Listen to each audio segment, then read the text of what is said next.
Dad always used to say the only causes worth fighting for were the lost causes.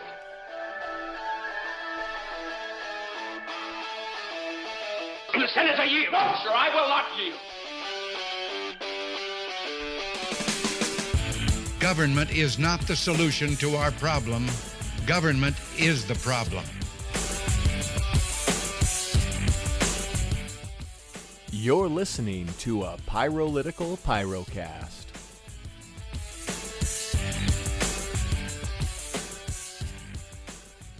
Hello and welcome to the Pyrocast presented by Pyrolitical Radio Show. I'm Thomas. And I'm Randall. We're very glad to have you here tonight. Indeed, before we get going, we just want to tell you to go over to YouTube and look for Pyrolitical Live and give it an old thumbs up to our channel by subscribing. That'd be great. So tonight, Randall, we've got a great topic that we've come up with. Why don't you share a little bit of overview about that?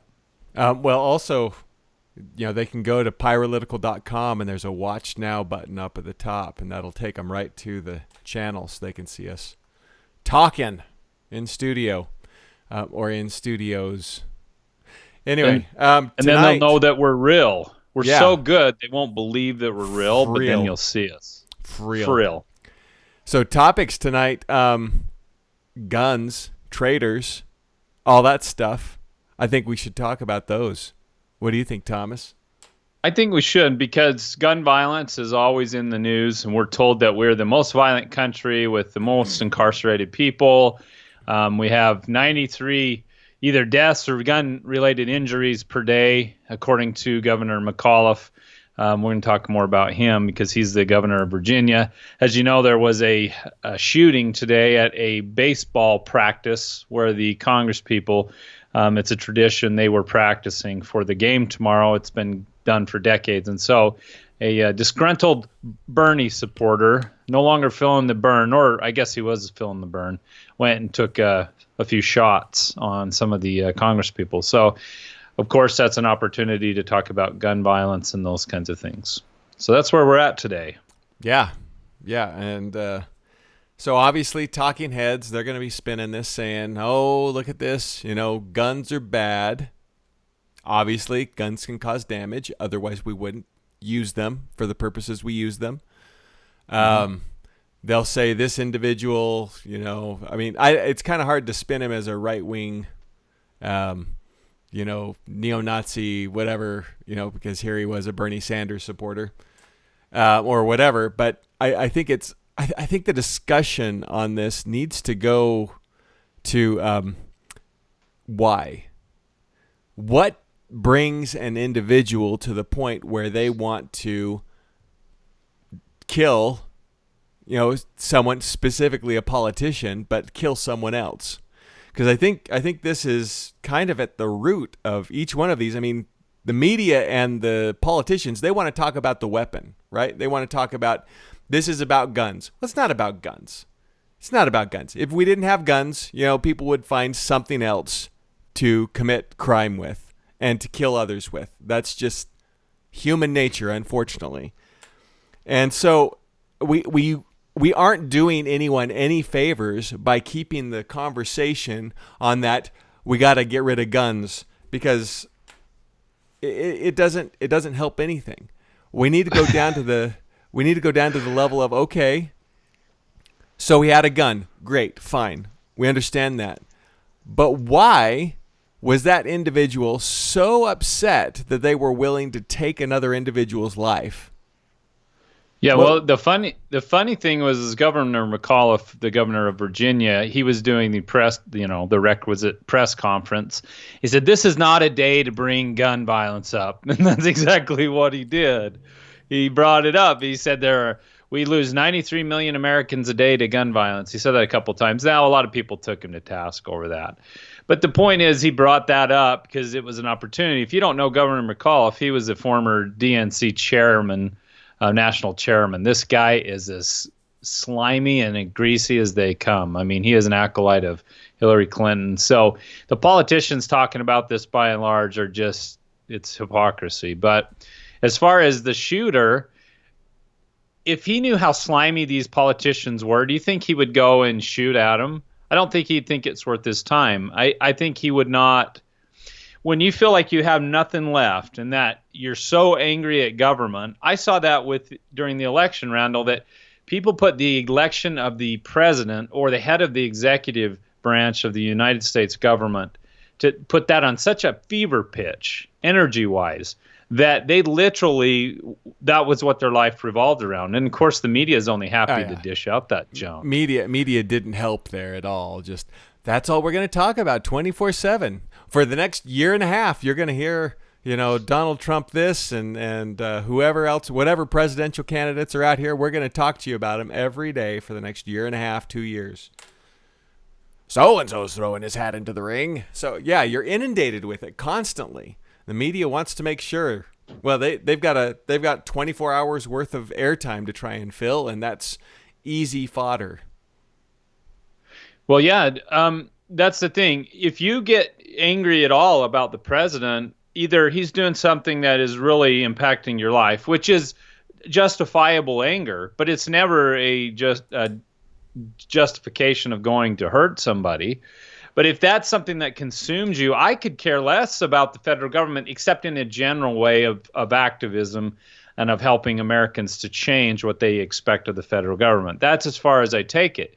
I honestly could care less about the federal government. I think I have said it so many times that I think they're completely gone. I don't see any way of saving our states through the federal government. So my anger towards the federal government is, really quite in check, because what can you do about it?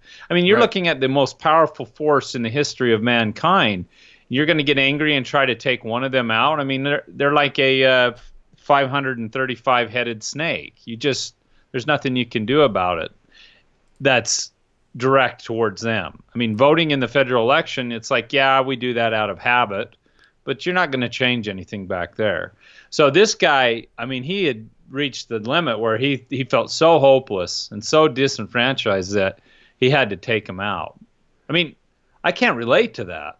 I can relate to being that angry at government, but I can't relate to saying, oh, that's the solution.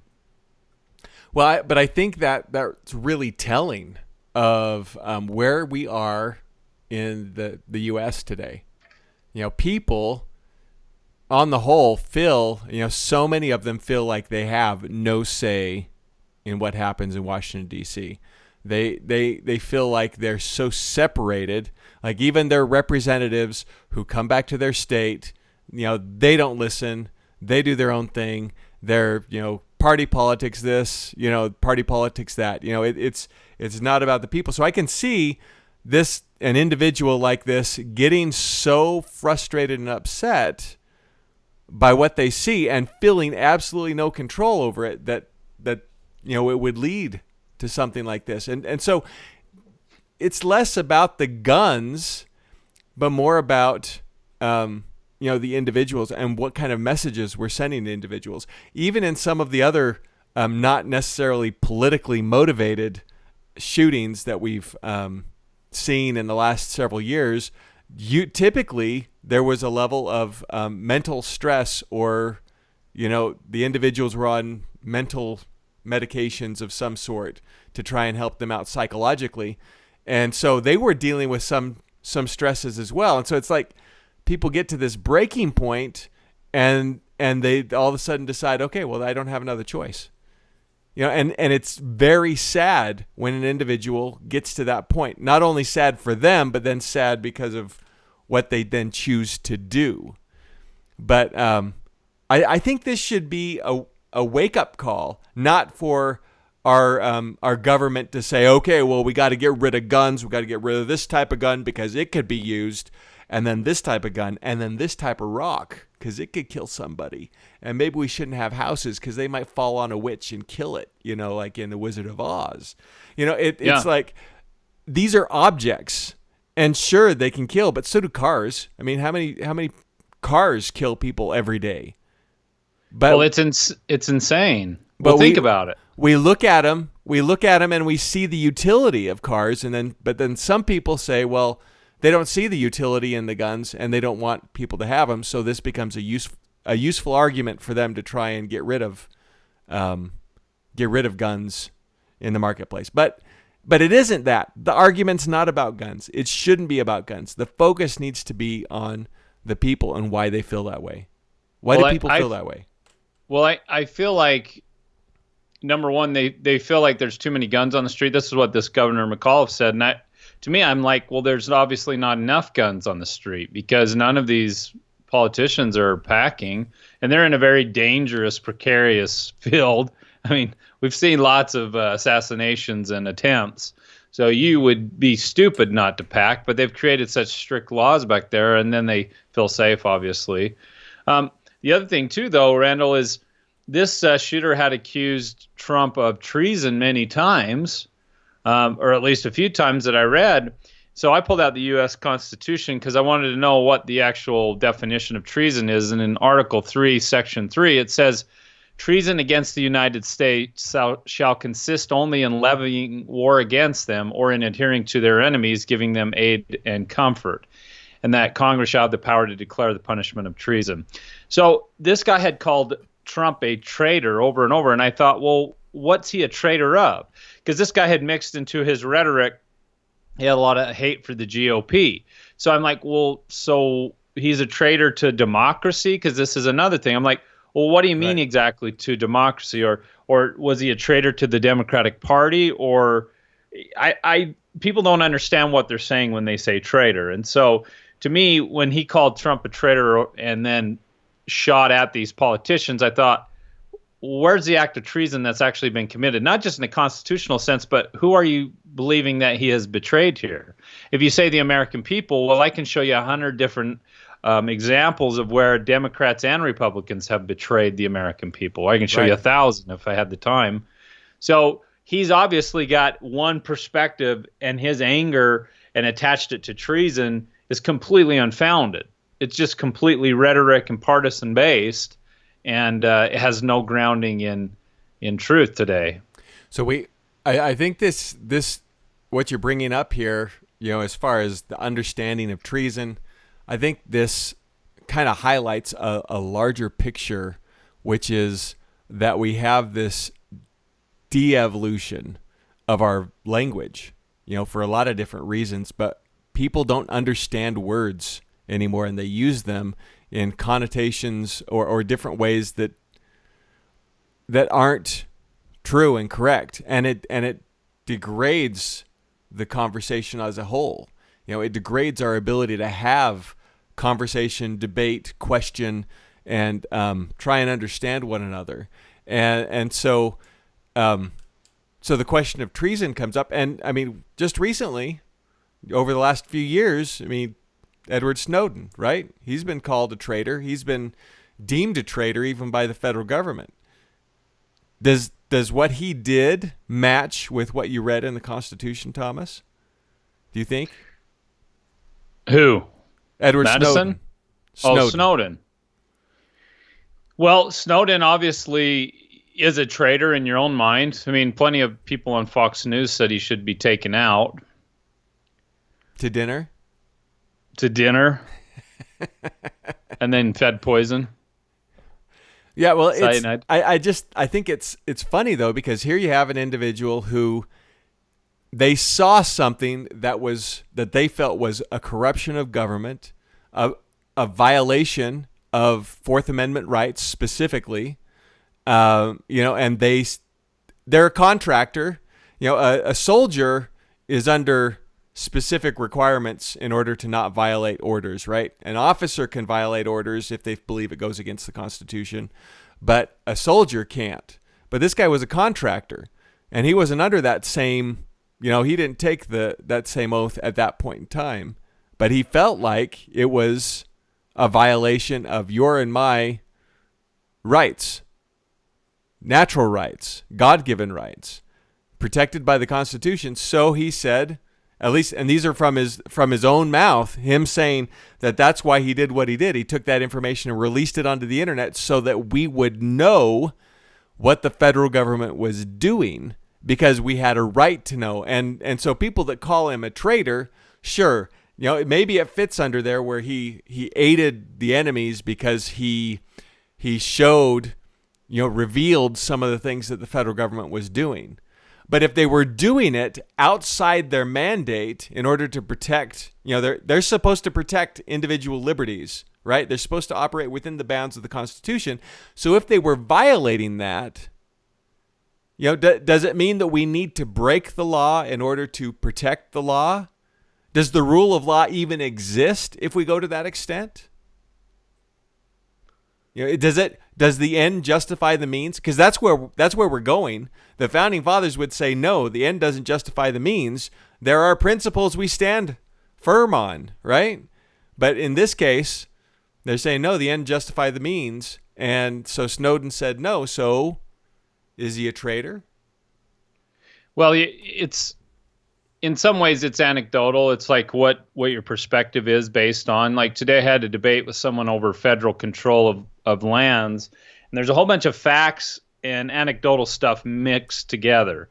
Meaning, yes, technically the feds controlled the lands in the enabling acts that have been signed with different states, but then again, the states are supposed to disperse of those lands in a timely manner to the citizens of that state. So both sides are arguing, well, this is constitutional and this isn't. So really it comes down to, well, who's on the actual side of personal liberty and freedom? And if Snowden's violating federal law, then technically that's illegal. But if he's exposing corruption and the violation of liberties on a whole, then he is right. So it's like this is where we see the paradigm of legal and moral are not always intertwined. In fact, with people being so difficult to get weapons in D.C., yeah, it's illegal, but that doesn't mean it's right because you've got strict gun controls. D.C. is one of the most violent places in the nation. And at the same time, it has the most strict gun control laws. And so we see that when we violate truth, even if it's legal that we're on the side of, because when they called Snowden a traitor, guilty of treason, yeah, maybe he was. Maybe you would say he aided and abetted the enemy. And well, the questions begs after that is, well, who's the enemy? Right. If it's the federal government, then technically he's not guilty. But then you're in a legal conundrum because technically treason is aiding and abetting the enemy. Well, was he aiding and abetting ISIS? I don't know. Anyway, it's just a little twisted, and the logic gets all weird when you add partisanship into it. Yeah, well, and that's the thing too. I mean, along this, I mean, we've kind of rambled a bit here in the conversation, but speaking of motivations for this shooter, partisan politics, I think, is at the core. When you have, when you look at where the GOP versus the Democratic Party, where they vote, in most votes, they don't fall too far from one another, by and large. They don't go to the freedom end of the spectrum. They don't go to the totalitarian end of the spectrum. They all kind of vote close to each other. They're really close on the spectrum instead of way out here. And but they're always talking in this us-then conversation, us-them conversation where, they try and make it sound like the other party, they're the bad guys and they do this and this and this. And then the other party's saying the same thing. So if you're part of that camp, you have the R or the D or the donkey or the elephant on your lapel, then all of a sudden you start to feel protective, even if you don't really agree. When your camp starts getting attacked, you start to feel defensive. Or when the other camp, starts attacking, you start to feel like you need to go on the offensive. And so could you say maybe that reasons for this shooting could go as high up as Democratic leadership in Washington D.C., where they're saying, hey, these guys are awful, they won't work with us, blah blah blah blah blah. And so then this guy says, well, fine, I've had enough of it. These guys are always talking about how these GOP people won't work with us, so I'm just going to go, I got to shoot something because I got to do something. I got to feel like I made a difference, right? So who's to blame? I mean, obviously he pulled the trigger, but who implanted him with the information? Who gave it to him? Well, and I often cite false flag events when these kinds of things happen. I wonder how much government involvement is in it. That's really hard to find the truth on. I mean, we could say every bad example, every serious crime is a false flag. But at the same time, there's enough of these craziness that government can kind of depend on them to happen. So when they do, this is when Governor McAuliffe, when the bodies are just getting to the hospitals, already given a speech about gun control. So the parties, to me, it just shows that, these things happen enough that the parties can take advantage of it. Sorry, right. I'm having some technical issues, so I'm trying to get my thing working here. You look great, Thomas. You look great. We can see you and hear you just fine. Okay. I can't see you, so I just wasn't sure if there was something going on. Well, it's tough because this, because where do you place the blame? Obviously, like we said, the politicians are going to try and take it and use it as a soapbox to stand on, so they can push their pet project, whatever it is, and it won't help anything. They'll just try and further their own goals, which is what they do on Washington D.C. anyway. Yeah. Well, this shows you, Randall. We talked about this a couple weeks ago, but just how the hypocrisy of parties are. Last summer, or 6 months ago, when Comey came out, former FBI director, and started talking about Hillary Clinton's emails and all of this, he was investigating, the Democrats were calling for his head. 6 months later, when Trump's being investigated, or there's the insinuation, and Comey is fired, then Democrats are like, oh, he's done an honorable job. What's the matter with you? So that's what I feel is so Hippocratic. Nothing Hippocratic about these guys. That is hypocritical on party basis, is that you see this blatant, like when heads of the Republican Party do, criminal things, you see, defense, and you see kind of the troops rally around, and there's always defense by Republican politicians. And then when it's the opposite side doing it, it's the same. So it's like, it's never, Congressional Black Caucus, they had Al Sharpton in there, who had $4.5 million worth of unpaid, taxes. He gets pardoned by President Obama. So it's just, but when Republicans get in, and there's been plenty that got in tax trouble, they're not on the right side of the power at that time. So it's just it's hypocritical. It's so blatant. It's ugly. Hypocritical, but not hypocritical. Hypocritical. Yeah. Yeah. But anyway, so this, I find this whole situation just so underwhelming, should I say, because, as much fervor, I mean, because everyone's writing articles or talking about it on the talking heads are all talking about this as, like they do with any shooting that happened. And they're just going crazy about it. But it's just like, okay, so what are we going to do that makes anything any better? And all the things you're talking about are not any of the things that are going to make things any better. You are just going to further upset, your constituencies. You're going to further distance them from yourself. You're not going to listen to them anyway. So, and you expect that it's going to all of a sudden, be all better somehow overnight. You'll get rid of the guns and that'll make it better. No, they'll just be more about, you get rid of the knives, you get rid of the cars, pretty soon we'll all just be, in padded rooms with straitjackets, and then it'll all be good. It'll all be good, and they can just spoon feed us, strained peaches every day because they've taken our teeth out so we can't bite anything. Really? I mean, that's the eventual goal. I don't know. I read an article the other day where it talked about how basically the difference between George Orwell and Aldous Huxley and their, their predictions for the future, 1984 versus a brave new world.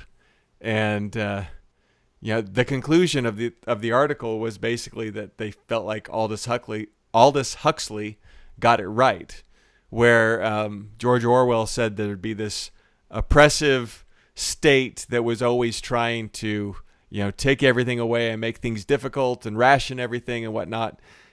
They're saying no, it's like we put all the information out there. We don't hide it. We just make everybody laugh at it. We drugs and social media, whatever, they're all out there, and they provide kind of what Aldous Huxley predicted in the world. And you thought, you know what? That's probably the case. And then we'll see something like this, and we'll blame it on the inanimate object instead of trying. And then we'll drug the person or the people that are at highest risk of maybe causing a similar crime, and we're all good. It won't happen anymore. Yep. Just go about your business and then vote for us. Well, I think it's interesting too that this guy who shot them is presumably a pretty normal guy. They interviewed a friend of his from his childhood. He had him. This alleged shooter, was a home inspector. He had a construction company for 20 years, and then he had gotten into home inspections, according to the media. And so they're interviewing this guy, and he's like, he was always kind of a little bit quieter, but he seemed normal. He said when he was in school with him, he got in fights occasionally. He said, but he was just a normal kid, lived just in the same neighborhood. And so I got to think that, and there's one really sad story about the guy that they brought in this foster daughter who went and locked herself in a car, doused herself with gasoline, and lit herself on fire. She'd only lived with him for a short time, but obviously this guy seemed like a pretty normal guy. He just was very passionate about politics. So let's assume this guy's a normal guy, even though he supported Bernie. Just kidding. But he's a normal. We talked about the support of Bernie on the radio before. That may have been the most sane vote. So we won't go there on this during this discussion. True. But he said in a tweet, it's on Facebook. He said, I want to say, Mr. President, for being an a-hole, you are truly the biggest a-hole we have ever had in the Oval Office. And number one, that's not seditious. That's not treasonous language. That's just something you'd hear from Trump supporters or Hillary or Bernie supporters. It's, it's what it is. It's just goofy, generalistic, whatever, partisanship. So anyway, so you go from that to feeling truly disempowered to a point where you're so angry that you shoot at politicians. And for me, and the guy's married too, so he's going to lose his family for the rest of his life. He's probably going to be in jail. So for me, it's like, where is God in this guy's life? I mean, Randall, you and I have been at this for 10 years and probably done a lot more than this guy ever did in politics. I mean, you've run for office twice. I mean, we've been engaged, but never have I felt like this. And I've always had hope because God's involved in my life and helps me to keep a perspective that ultimately God has power over everything. And we're going to have to go through some terrible things, I think, as a nation, but ultimately I have faith in God. So I think, where was this guy's faith in God or a higher power or something that gave him hope? How did he lose that to the point that he's like, I've got to shoot people? I mean, I believe in possession. I believe that the dark side, that the adversary does take over people, but you have to let the adversary in to such a point that you can be taken over. And so I'm like, what has happened in that guy's personal life? And what does the media help to facilitate to where he's, okay, I've got to kill people? I mean, that is a position of such dismay, such sadness, such a feeling of vulnerability that I can't relate to it. And I have bipolar disorder and have wrestled with depression my whole life, but I've never felt like that's the solution. I've felt like I want to be taken out. I wish I wasn't born, but to feel like I've got to take this kind of action, it's like, that's just some evilness coming into a relatively normal sounding person to me. Well, and it echoes out to a lot bigger perspective. Yeah. Well, I mean, how many people said they wanted to, kill Barack Obama when he was president. GOP members, Republicans, that they thought that he was treasonous. They thought he was doing things that were awful. And so they were saying the same thing about him. Just like we're saying, the parties, the offices change hands in Washington, D.C. And then, if it's not your guy that's in office, then all of a sudden, you go crazy. Oh, it's over. Well, is it over?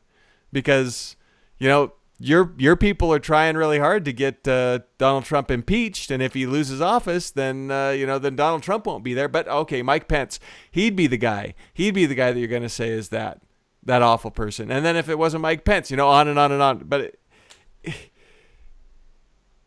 it wasn't that long ago that you had your own guy in for 4 years or 8 years, not 4 years. And right.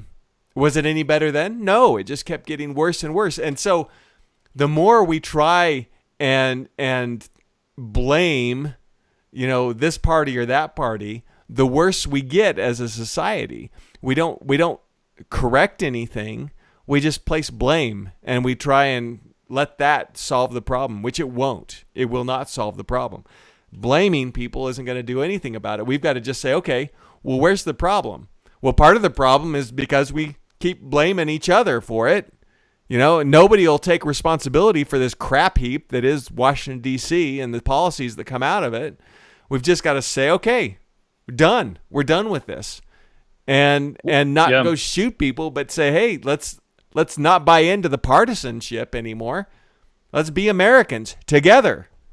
Let's talk about things, which we used to do. Let's not troll each other and try and get all excited about conversations on social media, because those aren't going to change anything. The things that's going to change things is being, one, involved, and two, sticking to principle and not letting the policies of one party or the other try and govern what we choose to do. Absolutely. Well, and what I've seen conservatives do today, Randall, which has been completely predictable, and it really, I get sad when I see this. They start to point out that this Hodgkinson, James Hodgkinson, he liked the Rachel Maddow show, and he was a Bernie supporter, and he was this and that. There won't be any look backward. It's a victory, basically, for the conservative mantra and for the movement. But there won't be any look at, hey, what am I posting online? Is it similar? Because I've looked at several of the posts that Hodgkinson posted, and I have seen the exact same thing from conservatives. It's exactly the same. It's all kinds of memes talking about, well, he's calling Trump a prick, and the other he's saying he should go to prison. Several of them he's swearing. But this is all stuff that I've seen on conservative feeds, and it's just like, when are we going to stop as a nation and say, hey, yeah, I'm not a shooter. I'm not going to take violence out on politicians, but we do need to stop and look at the rhetoric. I mean, it is so completely unprinciple based. I mean, that's why we do what we do, Randall. It's like, okay, here's this guy's life. He had gotten to the point where he had lost all hope. Well, if you're at this point, not even at shooting, but if you're at the point where you're posting these disgusting, ridiculous memes that have no truth or principles in them, they just cut, how much do you believe government has of importance in your life? What I'm saying is, how much does government actually impact your life versus what you think? Because if your action for politics is to post all day long junk that you've never verified, that has no actual constitutional principle basis, if that's what you do for your political activism, and then you go vote once a year, you are of no benefit to the republic, because you're not doing any thinking. You're not reading anything that has nothing to do with what you're posting about that day. Like, I mean, how many books on the Constitution are you actually reading? How many philosophical treatises are you actually ingesting so that you can make up your own mind? Or how many times have you said, I really love my political party's platform, and you've never actually read it? Or you've stuck with the party only because of the platform, which they don't follow. Well, that's the funniest thing, I think. I mean, I've heard people say that, specifically about the Republican platform.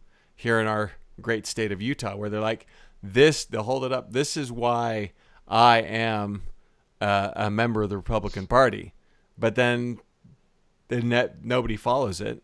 So what good is something like a platform if nobody follows it?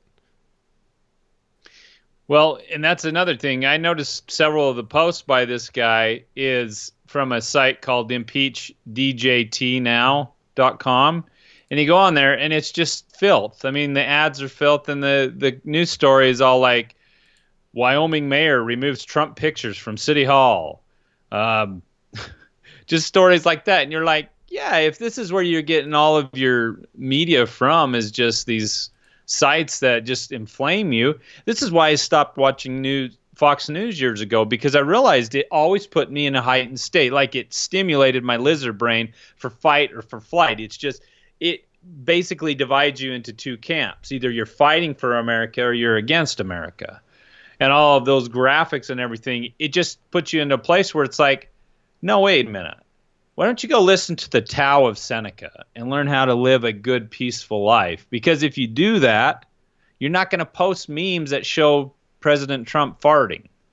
There was this meme he posted about President Trump dropping out of the Paris Accord, and it's a big old sketching of Trump farting with his pants down. I'm like, that's seriously where this guy was. And I'm like, but I see tons of that stuff on both sides. And I'm like, well, we never recover from that stuff. You know, Yeah. read some freaking Cicero and learn about the proper role of government. Cicero's awesome. I mean, there's so many philosophers and political, readings that you can do. John Locke, others that you can learn, and then none of this bothers you. I mean, the biggest way to undo all this is not to take a gun and go after politicians. It's to grow a garden or, drop all the GMO foods and become more self-reliant. Maybe get into some silver and gold or, try some things like that where you're less dependent on the system, because really that's the only way outside of bloodshed that you can undo a system, is to just peacefully withdraw in the, voluntarism streak, so to speak. Yeah, I think, you brought up just a minute or so ago how, does the government really do for you what you think it does? We assume certain things that government does, but on a daily basis, what the government does doesn't really affect the average individual that much, right? It can. So if the federal government went away tomorrow, your life would, there'd be some financial issues, obviously. We will talk about the Fed here in a little bit. But there'd be some financial issues. But on the whole, like your daily life, and that wouldn't be because the government made a change. It would just be because the financial system was trying to deal with the state of not having a federal government anymore. But like the roads would still be there. Your car would still run. Most of the things you deal with don't involve government. It involves interactions with other individuals, the market at work, and so I don't think it'd take very long for the loss of the federal government to be recovered from, the whole nation figuring out how to work together. We don't need somebody back in Washington D.C. telling us how to do that. We can do it already. So barring a major national or national disaster or having a warfare, I think we'd probably recover fairly quickly. No, we can handle those too. I've often said, Randall, that if the governments, either state or federal, took 5 years and just froze everything, I think you'd see the most prosperous era since probably the year, 1925 or 1900s. Because I think people want predictability. Like well, like everybody being worried about what's going to happen with the taxes now that they've not repealed Obamacare, right? So nobody knows what the next tax bill is going to look like, or 2 bills down the road, or 3 bills down the road, or maybe it's going to be the same for 20 years and then we're going to have less or more. They don't know. So they're living their life trying to deal with that, but having the certainty to know it's not going up, maybe it'll go down. But even if it was just exactly the same, then it would give that certainty that the economy needs. Well, that's what the federal government should be doing. Let me finish my thought, Randall, or I'll shoot you. Okay, sorry. Oh, wow. It's the only solution. No, too soon. There must be something in the water. It's too soon. Thomas. No, but what I'm saying is it's exactly what you said is predictability is the most important thing for economics to work properly.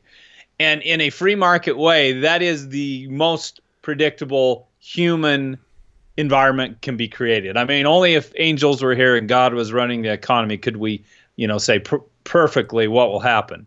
But if we have free markets and we let people engage in logical economic activity, then generally you can predict. And if the laws stay the same, then it's fine. But this man who shot at these politicians and hit some is basing his entire political view on fear, on the premise that Trump is going to do something that's scary. And the fear of the unknown is what moves us in politics generally. We're always afraid. So if government would just freeze, people would not have so much fear. They would be like, okay, I'll go on with my life. I know what the tax rate will be next year and the next year and the next year. Government only has to meet every 3 or 5 years and so on and so forth. And so I think that's the thing that people have a hard time with. Like, what do they call her? Felon Yellen, the chairman of the Fed Reserve. I heard Felon Yellen. Anyway, Chairman Yellen, she, they just announced they're going to raise the rate again. It's the third time, I believe, in the last, 11 years. But it's just inching the rate up. But because of that, she said also, though, but we are reserving the right to take other actions, basically saying we're not going to do anything predictable. We're going to take it down or up if we see fit. We have no predictable policy, or whatever we do is because we want to do it. The markets aren't responding to that. In fact, the labor rate, they parade out that labor's increased, but they're parading that fact out based on the fact without saying that, but we lost a ton of jobs before that. They leave that out. So the market's responding kind is that there's no confidence. They say that the employment's better, but the wage has not only stalled, but it's gone down as they say labor is going up. So it's all temporary work and part-time work. So the fact that the markets aren't responding well is because it's not predictable.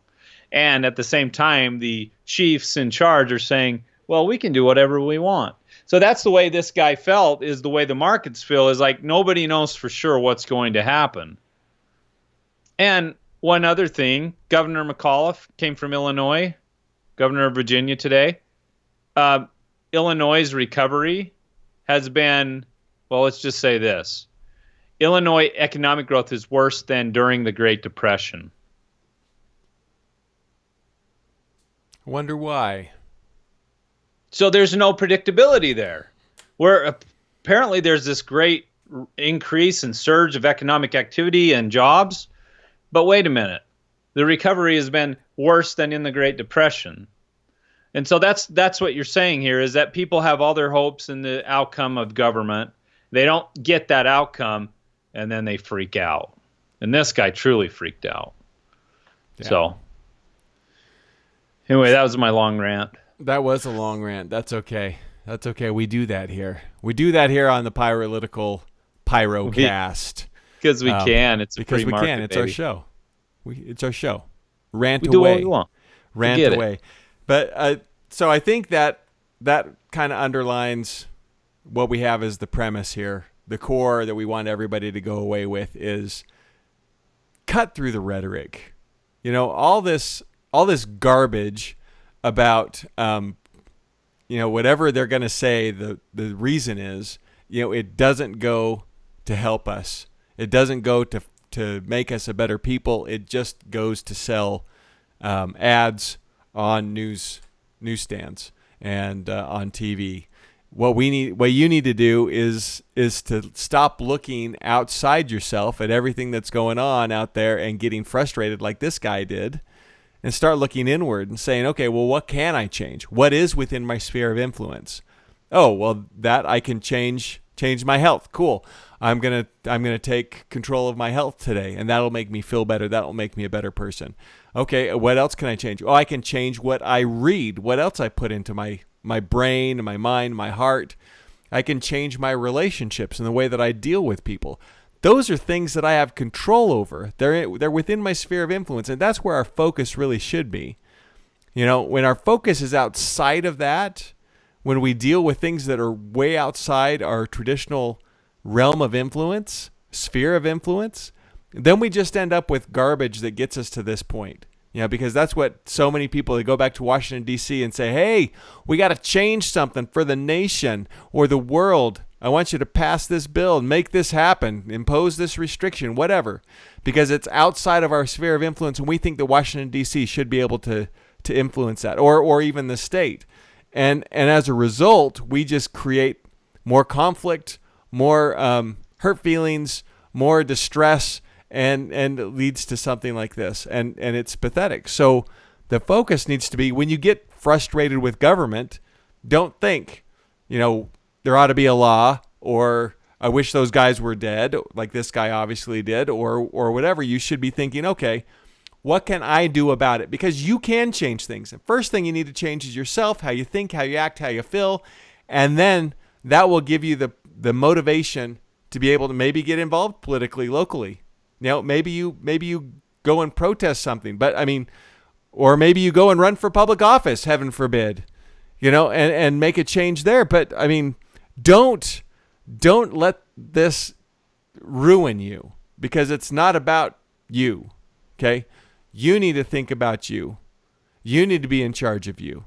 And that's how you make a change, is by changing yourself first. Focus within. And having less fear in life. We all recognize that government can do crazy things. The technology and the destructive power that government has is without parallel in the history of mankind. They can record, tap into, look at everything you do in your digital life, and our lives are only becoming more digitally infused. There is nowhere you can go where they can't triangulate your position with your phone. We have no true privacy. So the point is, we all recognize that. We do. We get it.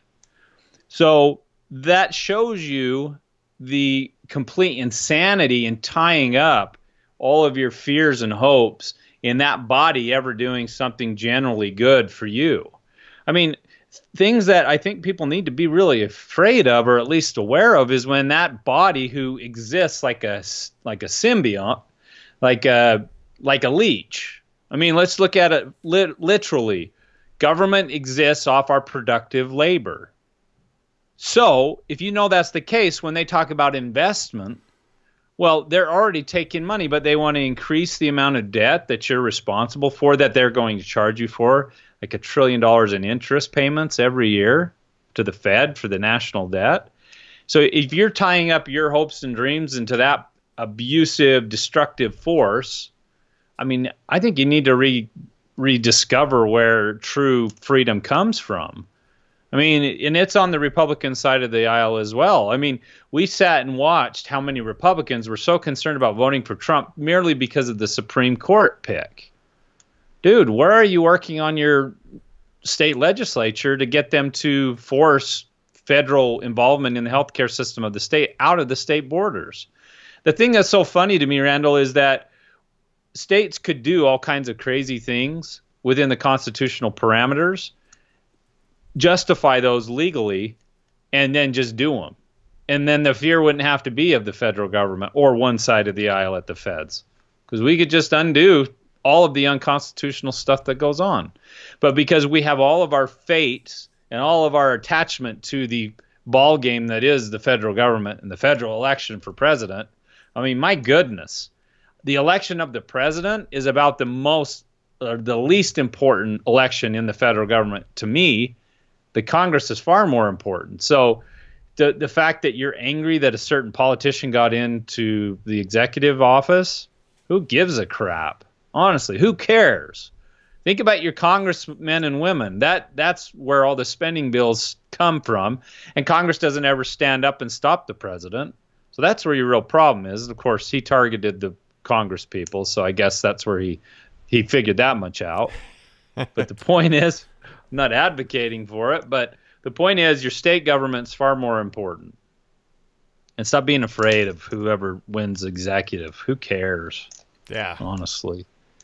No, I don't. It's fear. It's fear. And so the only way we're going to get out of this is for people to not fear, for people to look within, for them to strengthen themselves as individuals, to get past their own vices so that they can be stronger people.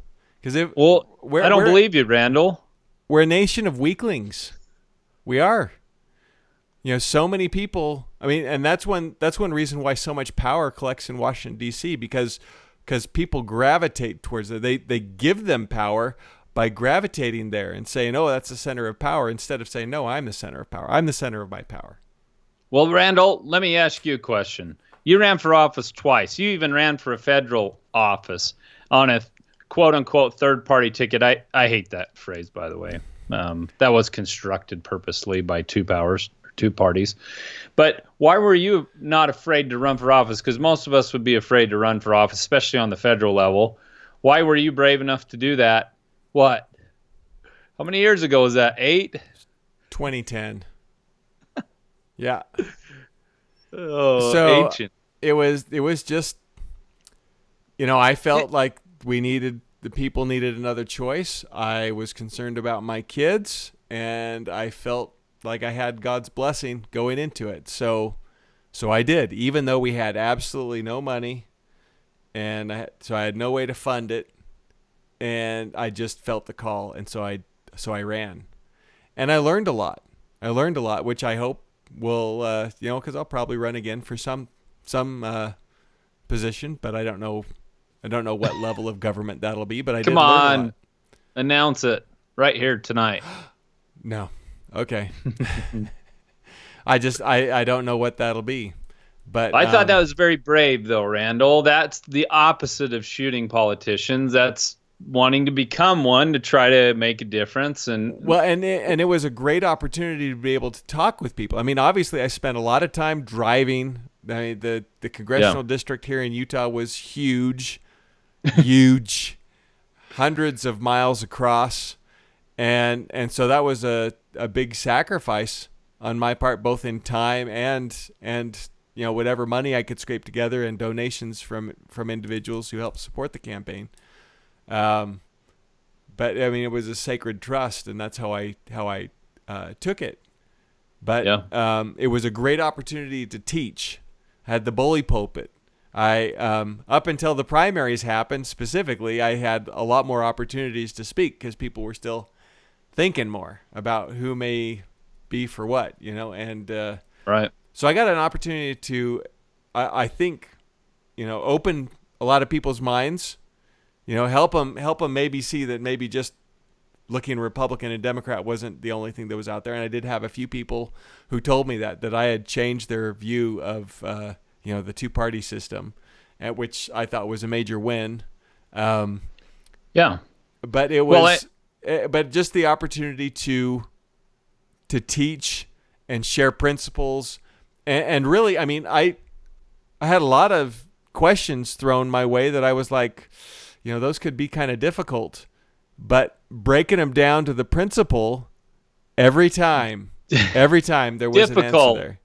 Well, difficult from a PR perspective, because you have to think about how to communicate with your audience. I heard someone say that politics is the art of meeting people where they are. And that's so true, because you are technically, and this is why I think we've struggled at times through the years, because this is not just our passion. The shooter today was passionate. That's obviously passion is not the number one thing here. In fact, that's the problem. People are unbridled passion. The Lord told us to bridle our passion. So you do that through education and wisdom. So anyway, but you had to figure out how to meet people at their level, but also to bring in new principles or principles that they had never considered. And so that's or the challenge them. we have. And most of the people knew the principles. They just didn't understand how to apply them to the current situation that their question was regarding. Well, politics, think about it. You go to church every week, and whatever church if you're listening to this, you're likely Christian. And the Bible is full of examples of how to not only stand up against government, participate in the government, how to live a noble life so that government doesn't have to rule. I mean, there's a lot of examples there. So we just tend to not apply those principles. And so what you tried to do in your campaign was say, look, here's pretty much everlasting principles, and they apply to government like everything else. Consider this.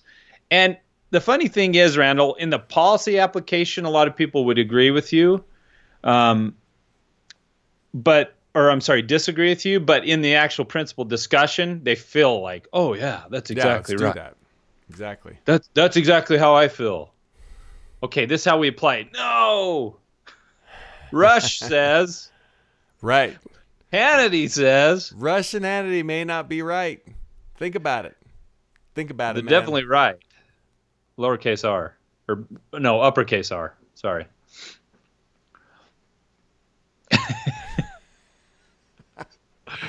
Okay. I'm trying to get my groove flow. It's just not happening. But I think I made a point. You made a point. It was kind of prickly. It was kind of a prickly pear. So the point is, stop being afraid. A God-filled life, a higher power in your life says that fear or faith casteth out all doubt. Perfect love casteth out all fear, Dictators or would-be dictators always try and strip religion, belief, away from the people so they can establish themselves as the supreme higher power.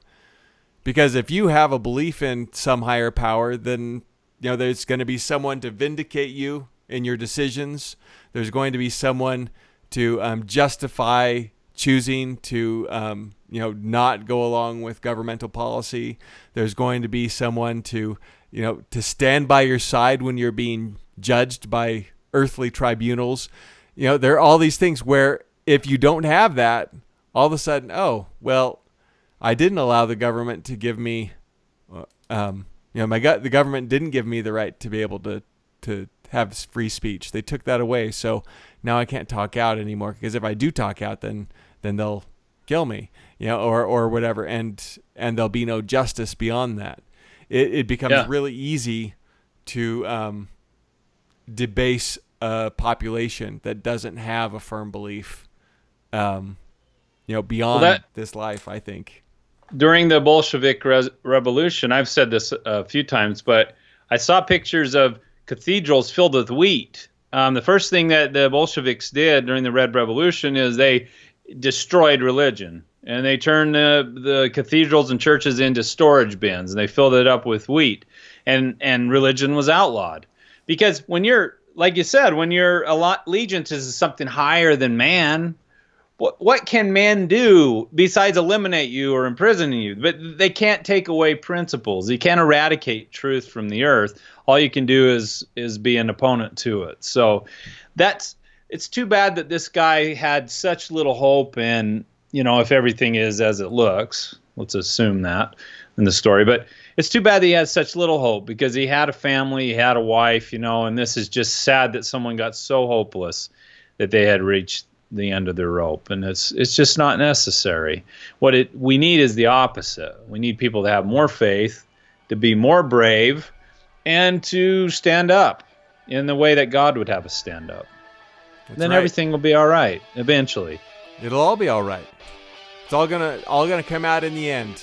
The wash is gonna be clean. So anyway, thank you for joining us for the Pyrocast this 14th of June 2017. We're glad to have you with us, and tune in next week.